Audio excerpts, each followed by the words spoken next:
দর্শক যেমনটি জানছিলাম আমরা আজ বিপিএল এর দুটি ম্যাচ আছে এবং সেই খবর জানাতে সিলেটে আছেন সহকর্মী তারেক হাসান শিমুল। সরাসরি যাচ্ছে তার কাছে।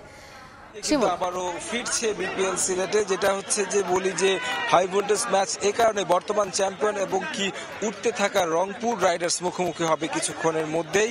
এবং যদি বলি যে পয়েন্ট টেবিলের হিসেব, সেক্ষেত্রে কিন্তু আপনি দেখবেন যে আসলে পয়েন্ট টেবিল দেখলে রংপুরকে আসলে ধরা ছোঁয়ার বাইরেই বলতে হবে, কারণ তারা এখন পর্যন্ত যে 5টি ম্যাচ খেলেছে সেই 5 ম্যাচে কিন্তু অপরাজিত রয়েছে।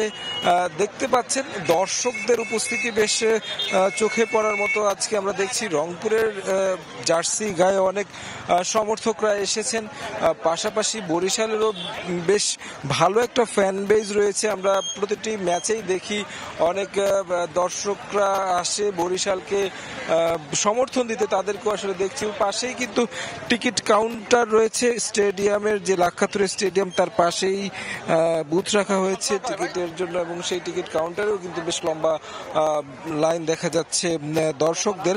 ম্যাচের যদি ফিরি, আসলে শক্তিমত্তায় কিন্তু একেবারে দুই দলই সমানে সমান বলতেই হবে। বাংলাদেশের জাতীয় দলের একটা ছায়া জাতীয় দলই বলতে হবে বরিশালকে।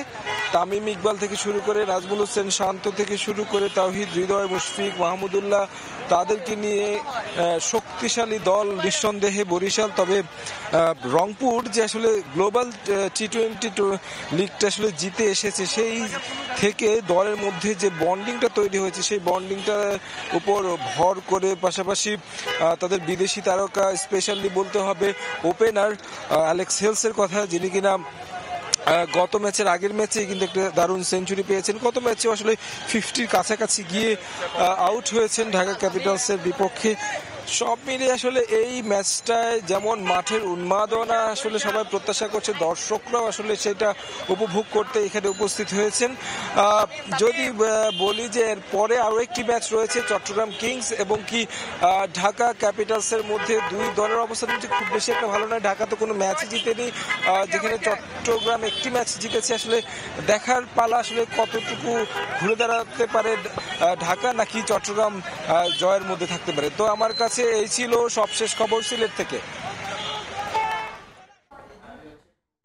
বিপিএল এর দুটি ম্যাচের খবর জানাতে আমাদের সঙ্গে সিলেট থেকে সরাসরি যুক্ত হয়েছিলেন আমার সহকর্মী তারেক হাসান শিমুল।